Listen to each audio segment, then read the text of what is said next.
सबसे पहले ना एक डिस्क्लेमर, ये जो स्कैमी इंसिडेंट के बारे में मैं आपसे इस वीडियो में शेयर करने वाला हूँ, ये कंपनी की तरफ से नहीं है। इंस्टेड उसके वर्कर्स जो डिलीवरी बॉयज़ या पिकअप बॉयज़ होते हैं उनका फॉल्ट है, या फिर उनकी बदमाशी है। यहाँ पे मैं ये वर्ड यूज़ करूँगा। और मुझे ऐसा लगता है कि कंपनी के रिस्पॉन्सिबल जो हेड्स हैं उन तक शायद ये इंसिडेंट पहुंचता ही नहीं है कि ये हो क्या रहा है। ग्राउंड लेवल पे ये चीज़ मेरे साथ हुई है, इसलिए मैं आपके साथ शेयर कर रहा हूँ जिससे आप बच जाओ। तो इस चैनल पे ना हम बहुत सारे स्कैम रिलेटेड टॉपिक्स को पकड़ के उनके ऊपर वीडियोस बनाते हैं, डिस्कशंस करते हैं, जैसे कि फ्लिपकार्ट स्कैम, या फिर उसके बाद फिशिंग स्कैम, इंटरनेट स्कैम, और अब नया निकल के आया है Amazon exchange programme scam.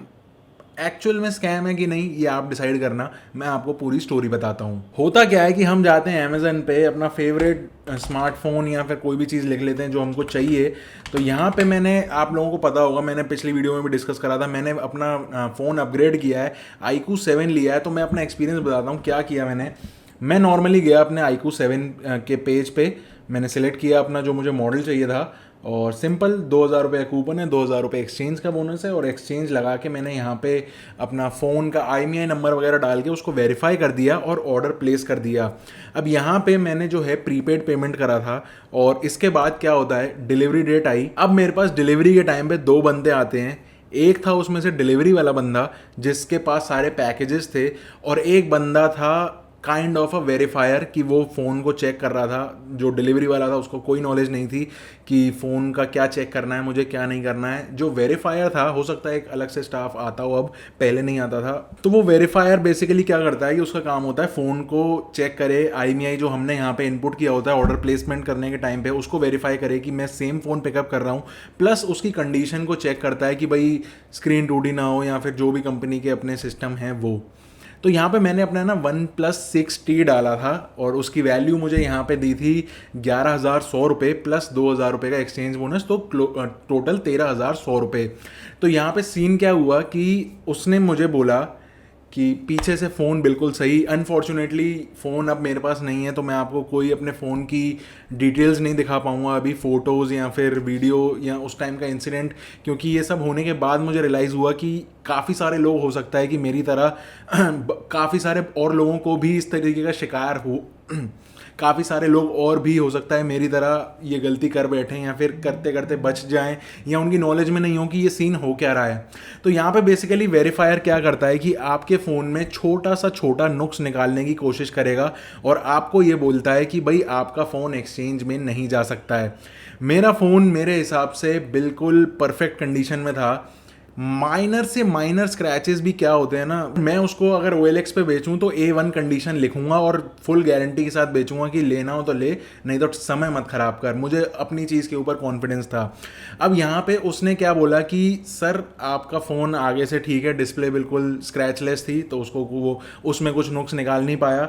Back panel पूरा स्क्रैचलेस था, उसमें कुछ वो नुक्स निकाल नहीं पाया, क्योंकि हर समय ज़्यादातर मैं कवर में ही रखता हूँ फ़ोन, और आपने पिछले ट्यूटोरियल वीडियोज़ में भी वो फ़ोन मेरा देखा होगा, ऑलमोस्ट हर वीडियो में मैंने वही सेम फ़ोन ही यूज़ किया हुआ है। अब वो जी लड़ गया इस बात पे कि आपका जो साइड वाला फ्रेम है उसके अंदर एक छोटा सा, इतना सा वाइट स्क्रैच लगा हुआ है। स्क्रैच मतलब क्या, जैसे जो हमारी चैसी होती है फ़ोन की, हल्का सा कभी पेंट उखड़ जाता है, हल्का सा स्क्रैच लग जाता है, वो था एक। तो उसमें उसने क्या बोला कि सर ये तो हो नहीं पाएगा एक्सचेंज। मैंने उसको बोला भाई क्या दिक्कत है इसमें भैया फ़ोन में, अगर तुम ऐसा नया जैसा फ़ोन नहीं ले रहे हो तो क्या लोगे मतलब। तो कह रहे नहीं जी, हमको कंपनी से ऊपर से ऑर्डर हैं और हम ये फ़ोन एक्सेप्ट नहीं कर पाएंगे क्योंकि इसके अंदर स्क्रैच है। तो मैंने कहा ठीक है यार, अब तुम्हारी कंपनी की नॉर्म्स हैं, मैं कोई लड़ूंगा तो हूँ नहीं तुमसे, मेरे पास पेमेंट वापस आ जाएगा, तुम कैंसिल कर दो। यहाँ तक ट्रांजैक्शन बिल्कुल स्मूथ जा रही थी। अगर मुझे मिलना होता तो मुझे मिल जाता, और नहीं मिलना होता तो ऑर्डर कैंसिल हो जाता। यहाँ से ट्विस्टिंग पॉइंट आता है जो कि स्कैम रिलेटेड मुझे ऐसा लगा इंसिडेंट। तो यहाँ पे उसने मुझे फिर कन्विंस करने की कोशिश करी कि सर नया फ़ोन आ गया, ले ही लो, देख लो। अब चांस की बात यहाँ पे ये थी, मैं आपको ये बता दूँ कि दिन था सैटरडे, जो सैटरडे संडे हमारे सिटी के अंदर है लॉकडाउन, जिसकी वजह से मार्केट जो होती है मोबाइल रिपेयरिंग मार्केट वो बंद है। तो पहले मैंने उसको बोला ठीक है, तेरे को एक स्क्रैच के ऊपर हल्का सा मैं ब्लैक पेंट लगा दूंगा, तू खुद भी नहीं पहचान पाएगा, तेरी कंपनी क्या पहचानेगी।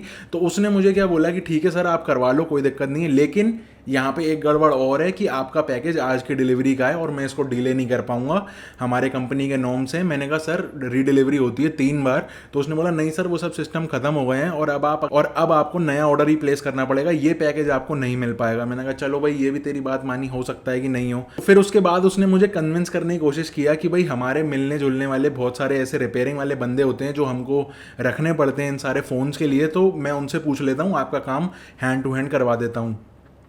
उसने कॉल लगाया किसी को, मुझे नहीं पता वो उसने खुद के अपने घर पे लगा दिया था कि जेन्युइन कोई बंदा था रिपेयरिंग वाला या क्या था। उसने उसको फ़ोन करके बोला कि ऐसी ऐसी बात है, एक OnePlus 60 है, उसकी साइड चैसी में स्क्रैचेस हैं, वो रिपेयर होने हैं। जहाँ तक मुझे पता है कि अगर चैसी कुछ डेंट है या फिर स्क्रैचेस हैं तो वो चेंज ही होगी, उसमें रिपेयर क्या हो सकता है, पेंट ही हो सकता है बस। उसने उसको बोला रिपेयर होना है।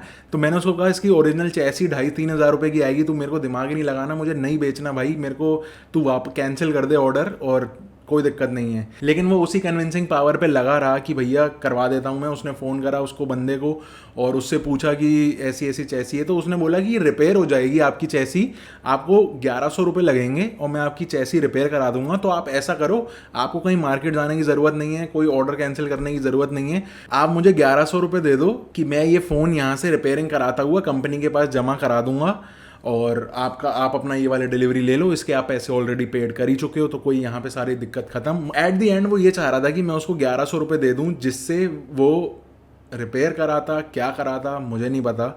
इतने में एंट्री होती है एक फ्रेंड की, उसने मुझे बताया कि ये सब एक झोलझाल चल रहा है और बहुत टाइम से चल रहा है। उसके नोन में 2-3 केसेस ऑलरेडी उसने अपनी आंखों सामने देख चुका है। बिल्कुल ब्रांड न्यू जैसे फ़ोन्स भी होते हैं तो भी ये लोग उसमें माइनर से माइनर नुक्स निकालने की कोशिश करते हैं और फिर कन्विंस करने की कोशिश करते हैं कि भाई आप उनको कुछ भी पैसे दे दो। मैं आपको एक फैक्ट बात बताऊँ, यहाँ जब उसने नोटिस किया कि मैं 1,100 देने के मूड में नहीं हूँ तो फिर वो 800 पे आया, 800 से 700 पे आया, 600 पे आया, बार बार फ़ोन कर रहा है कि भाई इनका कर दे काम, इनका कर दे। मैंने कहा तू मेरा कौन सा रिश्तेदार है भाई जो तेरे को इतनी चिंता है मेरे फ़ोन की। तो उस फ्रेंड ने मेरे को बताया कि भाई ऐसे ऐसे सीन है और ये बेसिकली लड़के कुछ नहीं करते हैं, ये यहाँ से कस्टमर को कन्विंस करते हैं कि उनका फ़ोन ख़राब है और नया फ़ोन ऑलरेडी आ चुका है डिलीवरी और पेमेंट भी हो चुकी है। अगर बैंक से फ़ोन करके पूछोगे कि कैंसिलेशन का, तो बैंक बोलती है कि 15 दिन के अंदर रिफंड आएगा और सेल का प्राइस चला जाएगा अगर आप रीऑर्डर भी करना चाहो तो। ये सारी चीज़ों को सोच के आदमी एक बार को सोचता है कि भाई ठीक है मेरा फ़ोन जा तो रहा है, एक्सचेंज आ रहा है, 200-500 और कम सही इसको दे दो, 500-700 हज़ार जो भी जैसे पट जाए। तो ये सीन है, ये उससे पैसे ऐंठने की कोशिश करते हैं और उसके बाद वो पैसे जाते हैं इनकी जेब में।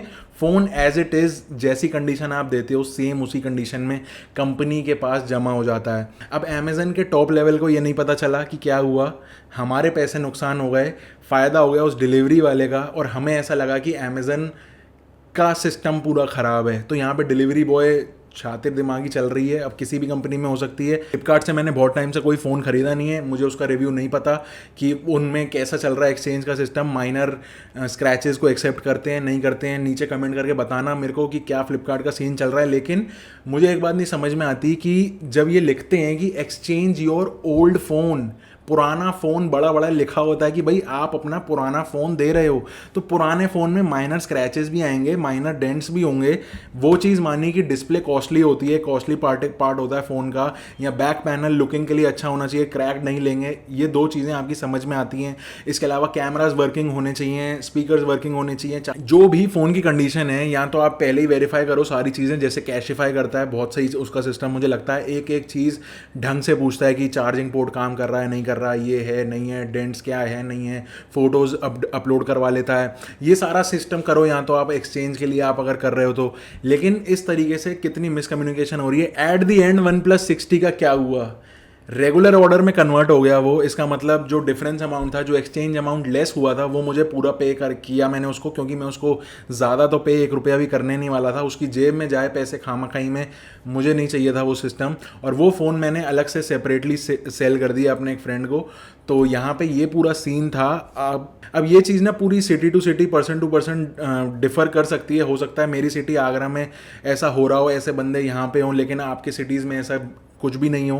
तो आपका जो भी ओपिनियन हो, आपके जो भी थॉट्स हो इस बारे में, नीचे कमेंट करके ज़रूर बताना। मेरा मकसद इस वीडियो का ये था कि अवेयर करना। हो सकता है कि जाने अनजाने में आपके साथ भी ऐसा इंसिडेंट हुआ हो और आपको ये लगा हो कि भाई मेरा फ़ोन ख़राब है यार, मुझे रिपेयरिंग के पैसे वैसे भी देने ही पड़ेंगे, तो इससे अच्छा मैं इस बंदे को ही दे दूँ, ये कराता हुआ कर देगा और मेरे को नया फ़ोन मेरा मिल भी जाएगा जो मैं यूज़ कर लूँगा।